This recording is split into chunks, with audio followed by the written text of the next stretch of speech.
کا تمنائی ہے، جس کی آرزوؤں کی فہرست لامتناہی نہیں بلکہ نہایت مختصر ہے، جو قسم ازل سے باعث زندگی کا آرزومند ہے۔ جناب والا، جب ہم عام آدمی کے مسائل کا جائزہ لیتے ہیں تو 21ویں صدی محض اسی لیے کیلنڈر کے تبدیل ہونے کا نام نظر آتی ہے۔ سالوں اور صدیوں کے نام بدل دینے سے مقدر نہیں بدلا کرتے۔ خوراک کے فراہمی اور ضروریات زندگانی کا مہیا ہونا یہ ایک ایسی حقیقت ہے جسے کسی بھی حالت میں جھٹلایا نہیں جا سکتا۔ حالات کی تصویر ناقابل یقین حد تک بھیانک ہے۔ دیہات کے باسیوں نے شہروں کا رخ کر لیا ہے، پھر بھی دیہات کے پھیلاؤ میں کمی نہیں آ رہی۔ زرخیز زمین مکانات میں تبدیلی ہو رہی ہے۔ ایک امیر گھرانہ جو 20 برس پہلے 4 منزل کے مکان میں زندگی گزارا کرتا تھا، اب اس کا ہر فرد 4 کنار کی کوٹھیوں میں رہ کر بھی خود کو ناآسودہ سمجھتا ہے۔ شہروں کے چاروں طرف شہر آباد ہے، بنجر زمینیں بدستور سیم و تھور کا شکار ہے، جبکہ زرخیز زمینوں پر آبادی کا حیرت انگیز حد تک پھیلتا ہوا جنگل اگ رہا ہے۔ جناب والا، تمام ذرائع کے ابلاغ اور مستقبل کے اقتصادی اندیشوں سے بے نیاز خوش فکر سے 21ویں صدی کا استقبال کر رہے ہیں، جیسے اس صدی کا سورج طلوع ہوتے ہی آسمان سے من و سلوا اترنے لگے گا۔ اپنے ہاتھوں سے اپنی بربادی کی داستان رقم کرنے والے ذلت اور رسوائی کے حقدار ہوتے ہیں۔ ایک عام آدمی کوئی اقتصادی ماہر یا معیشت داں نہیں ہوتا، بلکہ وہ تو انتراکت کے مفہوم سے بھی ناآشنا ہوتا ہے۔ اسے تو بس زندگی چاہیے، اسے تو بس زندگی کا وسیلہ چاہیے، چاہے وہ کمزور ہی کیوں نہ ہو۔ محض نعرے اور جذباتی سلوگن کسی کو لیڈر تو بنا سکتے ہیں، مگر دو وقت روٹی کی ضمانت مہیا نہیں کر سکتے۔ جہاں تک سیاسی قائدین اور لیڈروں کا تعلق ہے، ہمارا ملک اس سلسلے میں آخر انداز سے بھی زیادہ خود کفیل ہے۔ کاش کہ ممکن ہوتا تو ہم اپنے سالانہ سیاسی لیڈروں کی ایک بڑی تعداد غیر ممالک کو برآمد کر کے ذرائع مبادلہ کمالیا کرتے۔ جناب صدر، میرے وطن کا عام آدمی جسے شرافت و حیا اور اخلاقی روایات سے بے حد پیار ہے، وہ 21ویں صدی کی مادر و پدر آزاد ثقافتی الغاز سے خوف زدہ ہے۔ وہ انتہائی بے بسی کے عالم میں سوچ رہا ہے کہ 20ویں صدی نے غربت اور دہشت گردی کا تحفہ دے کر ہم سے رزق اور سکون چھین لیا تھا۔ اگر 21ویں صدی نے عظمت کردار کی آخری کرن بھی ہم سے چھین لی تو پھر کیا ہوگا؟ یہ عام آدمی کا سوال بھی ہے اور انسانیت کا نوحہ بھی۔ یہ صدی ہے در حقیقت ذلت و خواری کا نام، یہ صدی ہے در حقیقت ذلت و خواری کا نام۔ اس صدی میں زندگی کی راحت ہے ہم پر حرام، یہ صدی ہے یا کہ شیطان کا ہم پر عذاب۔ موتنے اور بھوک رہے کر دیا کھانا خراب، چار جانب روتے بچوں کی صدائے دردناک کر رہی ہے صاحب ایمان کے سینے کو چاک۔ میں اپنی تقریر کو انہی چند باتوں ختم کرتا ہوں۔ آخر دعوانا ماشاءاللہ، موصوف نے بہت اچھے انداز میں تقریر پیش کی۔ اللہ تعالیٰ مستقبل میں ان کو ترقیات سے نوازے۔ اب میں آگے قدم بڑھاتے ہوئے محمد جسیم اختر بن غیاث الدین کو دعوت دیتا ہوں کہ وہ آئے اسلام عدل و مساوات کے آئینے کے عنوان میں تقریر پیش کرے۔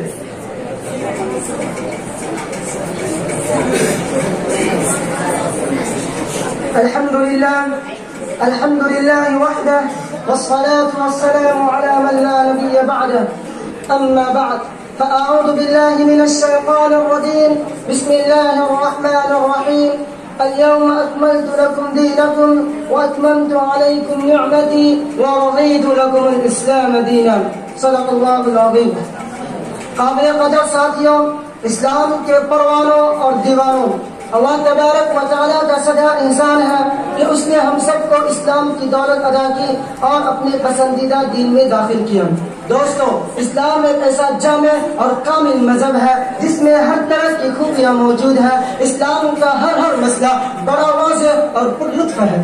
یہ اسلام ایک ابر کرم تھا جو عرب کی وادی غیر زرا سے اٹھا اور شمال جنوب میں موجیں مارتا، مشرق و مغرب کے دور افتادہ علاقوں پر فیض ادا کیا، بارش بن کر برسا، تہذیب و تمدن کے جواہر اٹھائے اور علم و حکمت کے خوشنما پھول کھلا۔ اسلام آیا تو تمام قوموں کی جہالت، قدیم تہذیب و تمدن چند سالوں میں بدل گئے۔ دنیا ظلم و بربریت سے نکل کر امن و امان میں بدل گئے۔ خالق حقیقی کو بھولنے والے اور لاتعداد معبودوں کی پوجا کرنے والے توحید و سنت کے علم بردار اور مبلغ اسلام بن گئے۔ اسلام آیا تو کفر و شرک، ظلم و جور اور خواہشات نفسانی سے بھری ہوئی بنجر زمین کو اسلام کے عمدہ اور پاک باز تعلیم میں روحانی اخلاق کی بدولت سرسبز و شاداب بنا دیا۔ لہذا ہم کہہ سکتے ہیں کہ اسلام میں وہ خوبیاں ہیں جن سے دوسرے مذاہب اور ادیان خالی ہیں۔ اسلام امن و امان کا پیغام دیتا ہے، اسلام اتحاد و اتفاق کا سبق دیتا ہے، اسلام ظلم و بربریت سے روکتا ہے، اسلام مظلوموں کو حق دیتا ہے، اسلام کمزوروں کو انصاف دیتا ہے، اسلام عدل و انصاف کا سبق دیتا ہے، اسلام نے نہ کبھی ظلم کیا ہے نہ کبھی ظلم کرنے کی اجازت دیتا ہے، اسلام نے ہمیشہ امن و امان کا سبق دیا ہے۔ حاضرین کرام، اسلام سے قبل کا زمانہ دیکھے، وہ زمانہ کتنا بھیانک ظلم و بربریت کا تھا. لوگ خالق و حقیقی کو بھول بیٹھے تھے، لوگ تعداد معدود بنا رکھے تھے، ایک دوسرے پر ظلم کرنا، دوسرے کا حق دبا لینا عام رواج بن چکا تھا. چوری زنا کاری کا بازار گرم تھا، اور عزت و عصمت برسر عام لوٹ لینا باعث فخر سمجھا جاتا تھا. اپنے یہاں سے اپنے یہ اولاد کو زندہ درگور کر دینا رسم و رواج میں داخل تھا. لیکن جب اسلام آیا اور پھر جب محسن انسان پیغمبر اعظم صلی اللہ علیہ وسلم اس دنیا میں تشریف لائے اور ساتھ ساتھ سنت بربریت سے روکنے والی کتاب، امن و امان کا پیغام دینے والی کتاب، زندہ دفن ہونے والے بچوں کو نجات دینے والی کتاب، خالق کے عقیقے کی پہچان بتانے والی کتاب، سنت سے نکال کر نور کی طرف راستہ دکھانے والی کتاب اس محسن اعظم صلی اللہ علیہ وسلم پر نازل ہوئی. یہ وہ کتاب ہے جو حکومت سے لے کر گھریلو نظام و طریقے بڑا واضح کر کے بتاتی ہے. حلال حرام میں امتیاز پیدا کرنا اور حلال جرم مسائل کو صاف ستھرا کرنا اس کتاب کی خوبیوں میں داخل ہے. جب لوگ خالق حقیقت کو چھوڑ کر اللہ تعالیٰ کو تراشیدہ معبودوں کا خالق و مالک مشکل کشا حاجت سے آنا سمجھ بیٹھے تھے تو قرآن نے اعلان کیا قل هو اللہ احد اللہ الصمد لم یلد ولم یولد ولم یکن له کفوا احد. قرآن نے اعلان کیا انما الہکم الہ واحد. قرآن نے اعلان کیا لا تسجدوا للشمس ولا للقمر واسجدوا للہ الذی خلقهن ان کنتم ایاہ تعبدون. اسلام آیا تو زندہ دفن ہونے والے بچوں کو نجات دلاتے ہوئے اور عورتوں کو عزت و احترام کا مقام دیتے ہوئے اس نے اعلان کیا لا تقتلوا اولادکم خشیۃ املاق نحن نرزقهم واياکم. قتل و غارت کو رکھتے ہوئے اعلان کیا کتب علیکم القصاص بالقتل الحر بالحر والعبد بالعبد والانثى بالانثى. شریعت کا ظلم پر پابندی لگاتے ہوئے اپنا نافذ کیا السارق والسارقۃ فاقطعوا ایدیہما. زنا کو رکھتے ہوئے اور دوشیزوں کی اجری ہوئی فتح عصمت کی حفاظت کرتے ہوئے الزانیۃ والزانی اجلدوا كل واحد منهما 100 جلدہ کا فیصلہ سنایا. اسلام کے چند موٹے موٹے قوانین ہیں، اگر ان کو اپنا لیا جائے ان پر عمل کیا جائے تو جہاں خالق حقیقی کی پہچان ہوتی ہے وہی تہذیب و تمدن، حسن اخلاق، عدل و انصاف اور تحفظ عزت و عصمت کا ایک سبق ملتا ہے. آج ہم بڑے فخر سے ارباب حکومت اور ارباب عدالت سے کہہ سکتے ہیں کہ اسلام کے قانون میں ایک ایسی جاذبیت ہے اور امن و آستے کا ایسا سکون ماحول ہے جس میں ہر شخص کو امن و سکون ملتا ہے اور عزت بھی ملتی ہے. لیکن افسوس کہ جب سے ارباب حکومت نے اسلامی قانون کو تعصب کی نگاہوں سے دیکھ کر ٹاکر مار دی، اپنے قانون سے اسلامی قانون کو ختم کر دیا، اپنے دستور سے اسلامی دستور کا نظر انداز کر دیا، اپنی عدالت سے اسلامی عدل و انصاف کے پیغام کو بھلا دیا، تو پھر کیا ہوا؟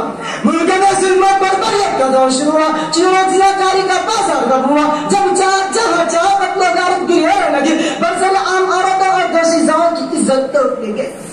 اور آج بھی یہی ہو رہا ہے. ایسا کیوں ہو رہا ہے؟ اس لیے کہ اسلام نے جو قانون دیا تھا اس قانون کو عدالتوں سے باہر کر دیا گیا. آج یہ بات کوئی ڈھکی چھپی نہیں ہے کہ جب اپنے علاقے میں اسلام کے انصاف کی نگاہ سے دیکھا تو اسے اسلام کے تمام قوانین اور مسائل بڑے صاف ستھرے نظر آئے اور ایک وقت ایسا آیا کہ اس کی زبان اسلام کی خوبیوں کی تعریف کرنے پر مجبور ہو گئی. الغرض اسلام ہی ایک ایسا مذہب ہے جس میں امن آستی کا پیغام بھی ہے، تہذیب و تمدن، اخلاق و اخلاص کا عظیم سرمایہ ہے. اللہ تبارک و تعالی ہم سب کو اسلام پر چلے اور اس کی حقیقت کو دوسروں تک پہنچانے کی توفیق عطا فرمائے. آمین یا رب العالمین. وآخر دعوانا الحمدللہ رب العالمین. ماشاءاللہ موصوف نے کافی اچھے انداز میں تقریر پیش کی. اب اس کے بعد میں محمد سعد اللہ بن اسد اللہ کو دعوت دیتا ہوں کہ وہ آئے اور تقریر پیش کرے. اس کا موضوع تو اے شرمندہ ساحل اچھل کر بے قرار ہو جا.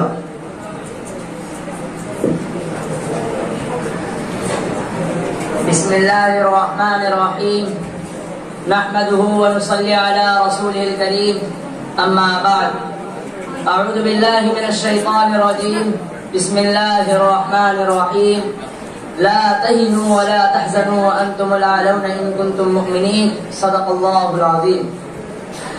کب تلک مائیں اپنے سپوت کٹواتی رہیں گی، کب تلک ہوا کی بیٹیاں اپنی عزتیں لٹاتی رہیں گی، کب تلک آشیانے جلیں گے، کب تلک دھرم بکیں گے، کب تلک خون بہے گا آخر دریاؤں میں، کب تلک آندھیاں گلہارے چمن توڑیں گی، کب تلک اس شاخ گلستہ کی رگیں پھوٹیں گی، کو پرے اب بھی نہ پھوٹیں گی تو کب پھوٹیں گی، تو کب پھوٹیں گی. صدر عالی وقار اور حضرات گرامی، آج ہم جس دور سے گزر رہے ہیں یہ ایک نہایت حساس دور ہے، سماجی اعتبار سے ہو یا سیاسی اعتبار سے۔ آج ہم بری طرح ظلم و ستم کے شکنجے میں جکڑے ہوئے ہیں۔ ہماری مسجدیں مندروں میں تبدیل کی جا رہی ہیں، ہمارے حقوق پامال کیے جا رہے ہیں، ہمیں پائے تحقیر سے ٹھکرایا جا رہا ہے، ہماری زمینیں غصب کی جا رہی ہے۔ آج قومی سطح پر ہماری کوئی پوچھ نہیں، ہم گاجر مولی کی طرح کاٹے جا رہے ہیں، ہمارے نشے من کو نظر آتش کیا جا رہا ہے۔ الغرض ہم ہر طرح سے ظلم و ستم کی چکی میں پیسے جا رہے ہیں۔ ایک ہنگامہ محشر ہو تو اس کو بھولوں، ایک ہنگامہ محشر ہو تو اس کو بھولوں، سینکڑوں باتوں کا رہنے کے خیال آتا ہے۔ آہ وہ قوم جس کی تخلیق پھولنے بھرنے کے لیے کی گئی تھی، جس کی تخلیق گرجنے برسنے کے لیے کی گئی تھی، آج اس کا کوئی پرسان حال نہیں۔ آہ وہ قوم جن کا شیوا امر بالمعروف اور نہی عن المنکر تھا، آج وہ خود چاہے ضلالت میں گری پڑی ہے۔ برادران اسلام، آج ہم اپنی آپ بیتی کو یاد کرتے ہیں تو ہمیں رونا آتا ہے۔ جب ہم اپنے حالات اور کیفیات کا جائزہ لیتے ہیں تو قلب مضطرب اور بے چین ہو جاتا ہے۔ آج ہماری قوم روس کی رہنے والی ہو یا امریکہ کی، چین کی رہنے والی ہو یا جاپان کی، ایران کی رہنے والی ہو یا عراق کی، ہندوستان کی رہنے والی ہو یا پاکستان کی، چاہے کسی بھی خطے کی رہنے والی ہو، آخر کیوں وحشت و بربریت کا شکار ہے؟ ہم ہی کیوں سہمے نظر آتے ہیں؟ کیا اللہ کا وعدہ لا تہنوا ولا تحزنوا وانتم الاعلون ان کنتم مؤمنین ہمارے ساتھ نہیں؟ کیا اللہ نے ہمیں خیر الامت کے لقب سے ملقب نہیں کیا؟ کیا قرآن و حدیث ہمارے ساتھ نہیں؟ آخر ہم بھی تو اسی اسلام کے ماننے والے ہیں جس اسلام کے ماننے والے پہلی صدی کے لوگ تھے۔ اسلام نے حضرت ابو بکر جیسے مخلص، حضرت عمر جیسے جری، حضرت عثمان جیسے پاک باز، حضرت علی جیسے شجاع، حضرت خالد بن ولید جیسے جنگ آزمودہ، صلاح الدین ایوبی جیسے فاتح بیت المقدس، اور محمد بن قاسم جیسے فاتح سندھ، اور شاہ اسماعیل جیسے دشمن کفار پیدا کیے۔ آخر ہم بھی تو اسی اسلام کے ماننے والے ہیں، لیکن ہماری دعائیں کیوں اثر نہیں کرتی؟ اس کی کیا وجہ ہے؟ مسلمانوں، ذرا عقل سلیم کا صحیح استعمال کرو اور سوچو کہ آخر ایسا کیوں ہے؟ تو یہ بات روزے روشن کی طرح عیاں ہو جائے گی کہ تمام آفات و مصائب، قہر و عذاب جو ہم پر نازل ہو رہے ہیں یہ ہماری ہی کرتوتوں کا نتیجہ ہے، جس کی صراحت خود قرآن کر رہا ہے۔ ارشاد باری ہے وما اصابکم من مصیبت فبما کسبت ایدیکم، وہ اس طرح کہ ہم نے قرآن کریم کو بالائے طاق رکھ دیا، ہم نے آپسی اخوت و بھائی چارگی کو پس پشت ڈال دیا، ہم نے باہمی اتحاد اور اتفاق کے بجائے آپس میں افتراق و انتشار برپا کر لیا، ہم نے شیطان سے بظاہر نفرت کی مگر بباطن دوستی برقرار رکھی، عشق رسول کا دعویٰ کیا مگر فرمودات کو ٹھکرا دیا، ہم مردوں کو روز دفن کرتے ہیں مگر اس سے سبق حاصل نہیں کرتے، جہنم سے ہمیشہ خوف کھاتے ہیں مگر اس سے بچنے کے لیے عمل صالح نہیں کرتے جو کہ حصول جنت کا ذریعہ ہے۔ مٹا دی ہم نے جو اسلاف سے میراث پائی تھی، مٹا دی ہم نے جو اسلاف سے میراث پائی تھی، سریا سے زمین پر آسمان ہم کو دے مارا۔ یہی وجہ ہے کہ آج ہم نکبت و عبادت کی زندگی گزار رہے ہیں، یہی وجہ ہے کہ آج ہم رسوا و خستہ نظر آتے ہیں، یہی وجہ ہے کہ آج ہماری عزت پر یلغار ہے اور آج ہمارا کچھ وقار نہیں۔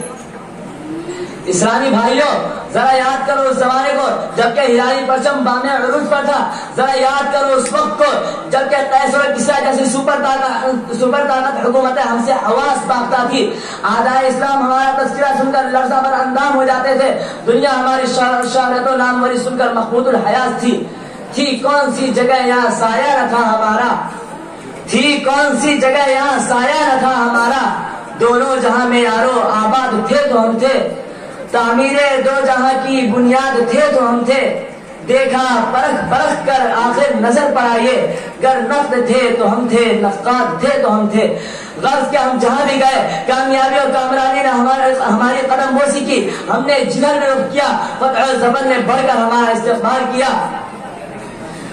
مسلمانوں اٹھو، قل ان صلاتي ونسكي ومحياي ومماتي لله رب العالمین پر عمل پیرا ہو جاؤ، واعتصموا بحبل الله جميعا ولا تفرقوا، تو اپنا نصب العین بنا لو، انما المؤمنون اخوة کی عملی تفسیر بن جاؤ، اشداء علی الکفار رحماء بینہم کے سراپا پہ کرو، دلدار بن جاؤ، کیونکہ تم ہی صاحب اسلام ہو، تم ہی معتقد اسلام ہو، اس سے ساری دنیا میں اسلام کا لوا منوا لو۔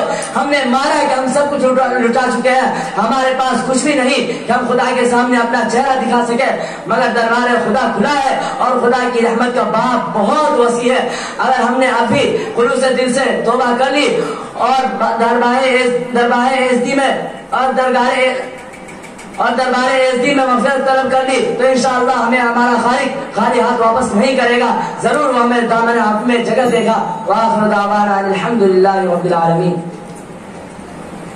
ماشاءاللہ موصوف نے بہت اچھے انداز میں تقریر پیش کی۔ اب اس کے بعد میں آخری مسائل محمد مجسم بن عبدالحی کو دعوت دیتا ہوں کہ وہ آئے اور سیرت ختم الرسول صلی اللہ علیہ وسلم کے عنوان پر تقریر پیش کرے۔ محمد مجسم۔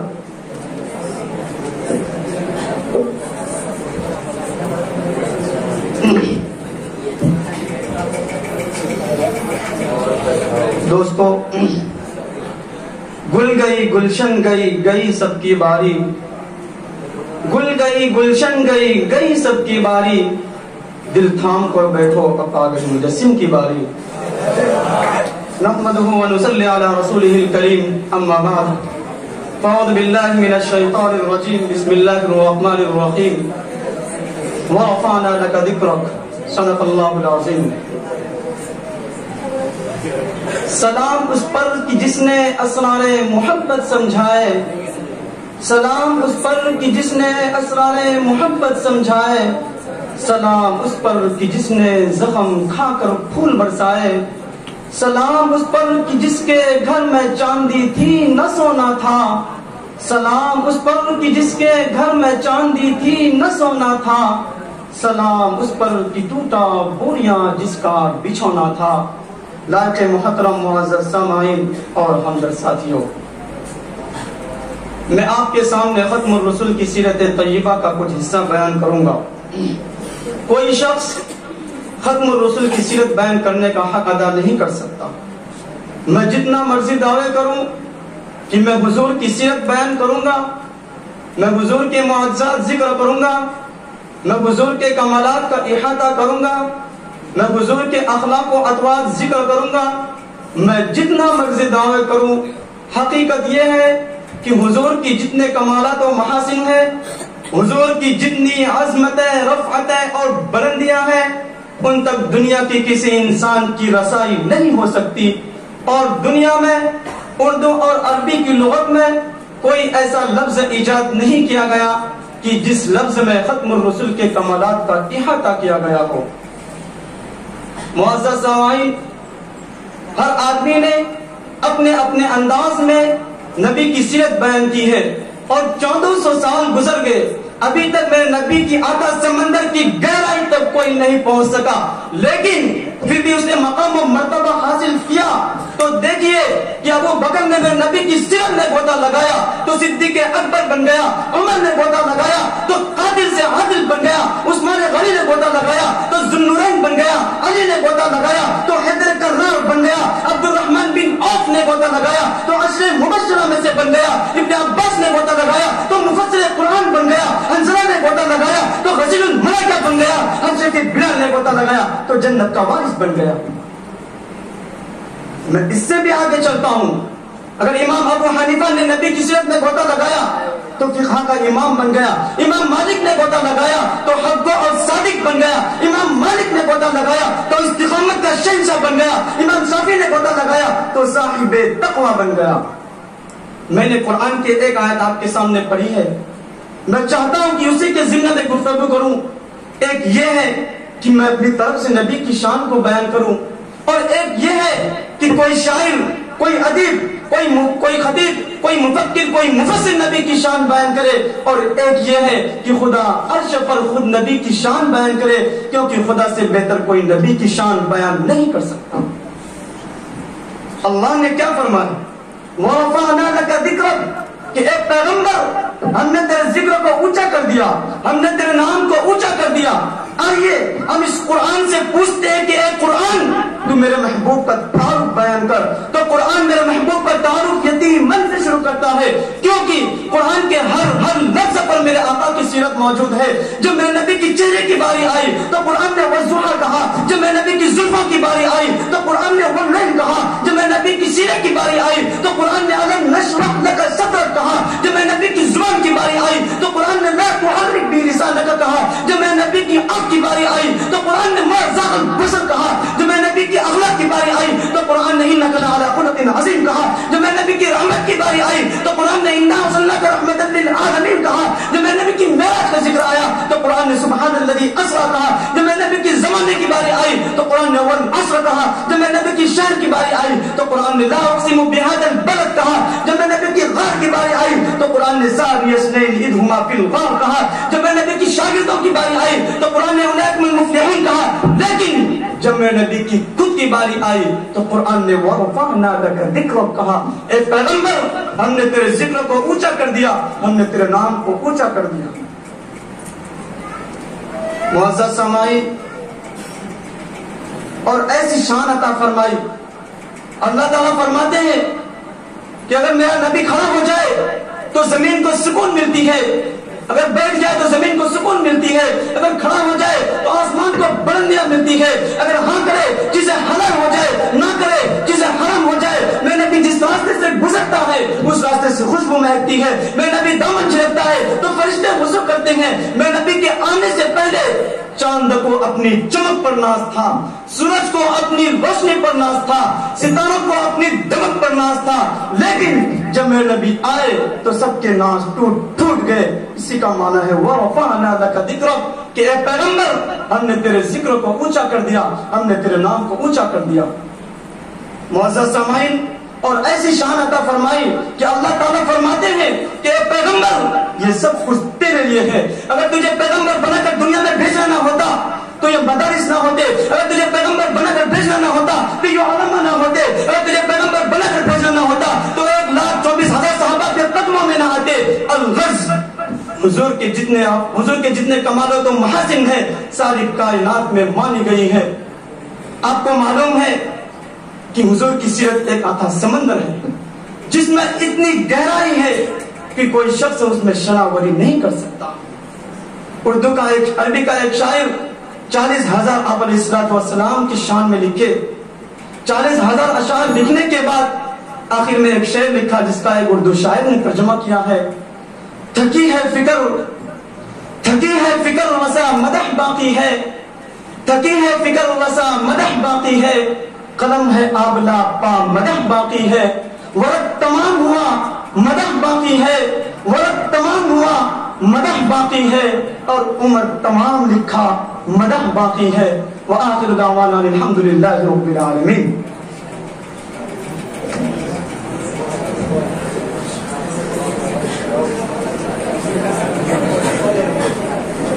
مستقیم صاحب سے معتمانہ گزارش کرتا ہوں کیا ہے